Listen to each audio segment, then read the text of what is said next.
Kabanata 2. Iritadong pinagsarhan ni Celine ng pinto ang papa niya. Wala na kasi itong ibang ginawa kung hindi ang putakan siya para sa kasal na pinipilit ng mga ito sa kanya. Simula noong nakaraang linggo, pang paulit-ulit ang mga ito na nagtulak sa kaniyang maglabas ng business card mula sa kalopsya para maharapan niya ng boyfriend ang makulit na ama. She won't agree with the thought of them arranging a wedding for her. Not her love life. She already gave up her own dream for them. When they demand her to enter in military without blinking, she did. But that's enough. She had enough. Not this one. Not anymore this time. Well, it's a win-win situation after all. Celine will have a boyfriend that will face his father to stop the nonsense arranged marriage, and she will fulfill her responsibility as a Kalopsia member. Plus, she will get a money for herself, $1 million of money that can help her cruise ship needs.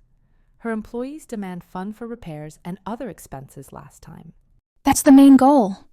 Nakasimangot na ibinagsak ni Celine ang sarili sa malambot na kama at kinatitigan ng kisame kung saan makikita ang illusion ng night sky with full moon. Tuloy ang pagkasimangot ay nauwi sa pagngiti. Pinasadya niya talaga iyon dahil nare-relax siya sa ganon. Well, for Celine there is something in the moon that can captivate even the wrathful man in the world. Subalit hindi pa man tuluyang nakakapagpahinga ay umalingaw-ngaw na ang tunog ng telepono niya. This was the 12th times na tumunog ito ngayong araw. Ilang tao na rin ang nakausap niya at nagpa-schedule sa kanya. Malugod niya namang tinatanggap ang mga caller sa isiping the more the merrier. Sa Sabado na lang siya mag-aabalang makipagkita sa mga ito para makapili ng matinong pagsisilbihan. Tutal at on vacation siya sa trabaho after this week. Who's the lucky guy this time? She asked it out of excitement before forced herself to stand up. Let me guess. Will it be a hottie? May kilig sa boses niya, subalit naroon pa din ang pagod na kanina niya pa iniinda. She picked up the phone and happily answered it. Celine practiced it many times and said it for already 12 times, kaya naman sa tingin niya ay kakayanin niya ito. Bago man siya sa ganitong kalandian, she think that she can slay it. Hey there, gentlemen. This is Lieutenant Celine Happich in behalf of Kalopsia. How may I help you? She has a flirty tone, and hell, this was her first time talking like this. In the field, she was strict and firm. Well, she needs to in order to her fellow soldiers serve the country with sincerity and honesty. God, Celine, you can do it. She purposely bragged her rank on her profession. Kalopsia is known as a club with the members of a bachelorette. This is no harm. After all, pili lang naman ang mga taong nakakaalam ng tungkol sa kanila.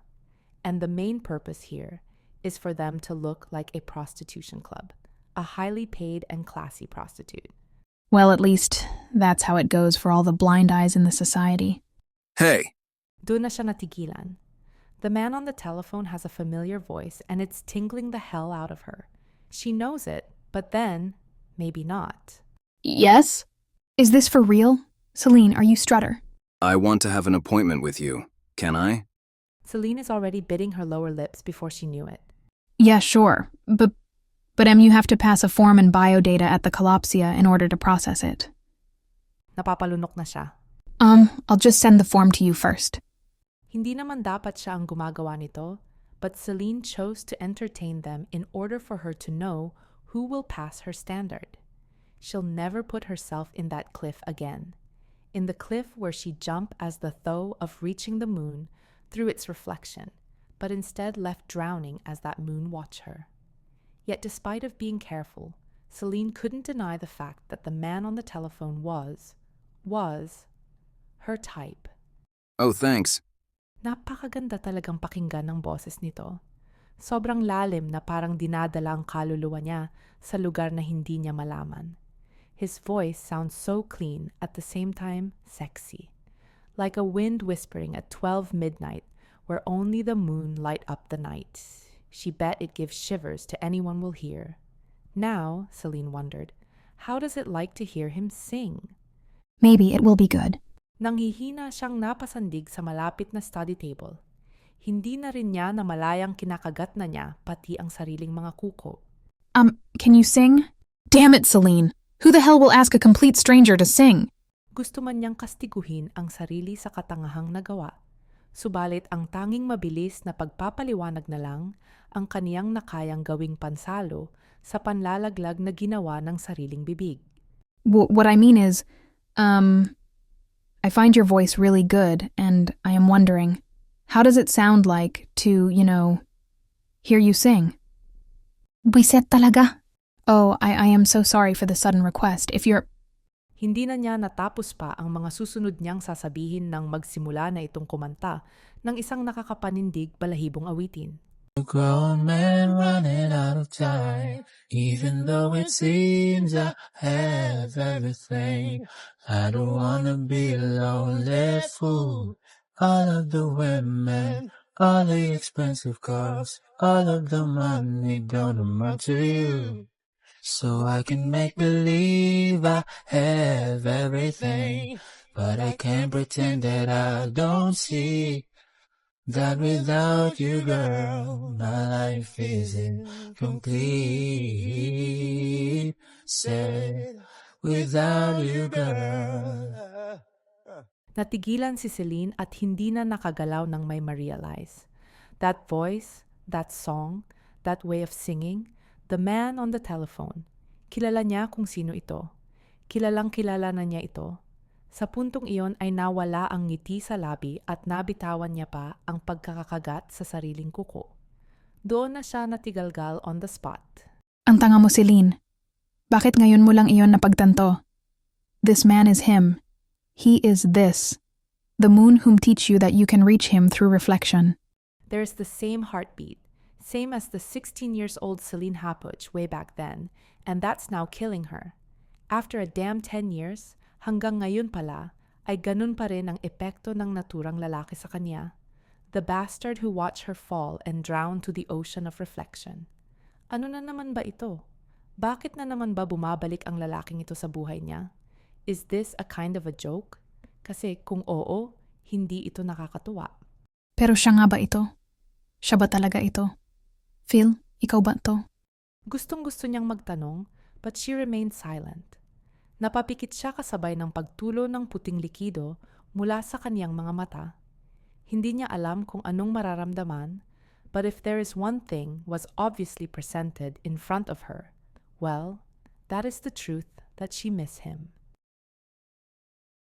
She miss him like a fool who got drowned but still trying to reach the ray of the moon under the deep, dark, and silent ocean of life. As if she will be saved by him, as if he will lend a hand to get her out where he leave her. Natahimik sila pareho pagkatapos ng kanta. Gayunpaman ay patuloy sa pagpatak ang mga luha ni Celine. Hindi na rin niya alam kung saan nanggagaling iyon. Sa loob ng halos ilang taon, ay wala naman siyang inilabas na luha sa kahit anong danasin niya. Pumasok siya ng PMA at nag-training ng 6 na buwan. Pero kahit puro hirap at sakit ng katawan, ang kaniyang naranasan sa loob ay hindi niya iniyakan. Ayaw niya ng kursong pinili at may iba siyang gusto pero hindi niya din iyon iniyakan. Kaya naman, hindi siya makapaniwalang sa isang tawag lang ay guguho ang lahat. Maybe because a person can cry while drowning, but the tears won't really run down for it was mixed in with the rest of the water. Hey, are you there? Rinig niyang tanong nito. Bahagya niya munang inilayo ang telepono. Inayos ang sarili at pinunasan ang mga luha sa mata bago ito muling kausapin. Hindi niya ipapakitang ganun pa rin ang nararamdaman niya. Kung kaya niyang magpanggap, ay gagawin niya. If that moon hand will be the one to save her from drowning over the years again, she will just stay drowning than to be saved and drown again. Yeah, I'm here. So what do you think? About your voice? Yep. Rinig niya pa ang pag-emphasize nito sa letrang P, na tila pa sinasadyang patunugin ang labi. Gusto na lamang niyang mapairap dahil doon. Gago talaga kahit kailan. You suck. Sobrang pangit. Hindi maganda. Lumunok siya matapos bitawan yon. Hindi ko nagustuhan. Hindi nakaka-amaze at lalong pinapangit ng pagkulot-kulot ng boses mo. In short, hindi talaga maganda. Walang emosyon na niyang dugtong this time. She wasn't the 16-years-old Celine Hapuch, who will praised him like a moon who is impressively lighting up the dark at night. Time flies and her feelings should too. Maybe. Meron pa din hanggang ngayon. But she knows that it wasn't the same as before. Masyado na siyang matagal na lulunod nang walang sumasagip sa kanya. Tila ba ay nasanay na siya at hindi na nangangailangan pa ng hahatak sa kanya para muling itulak at lunurin ulit. What? Are you serious? Hey, Celine. Maganda ang boses ko. Don't lie. Bakas ang gulat nito. Kusa namang kumurba ng ngisi ang labi niya nang marinig mula dito ang sariling pangalan. So he knew all along? Bakit hindi siya agad nagpakilala? Anong na namang laro ang nilalaro niya? Yeah, talk to your dick, Mr. Mendez. Goodbye!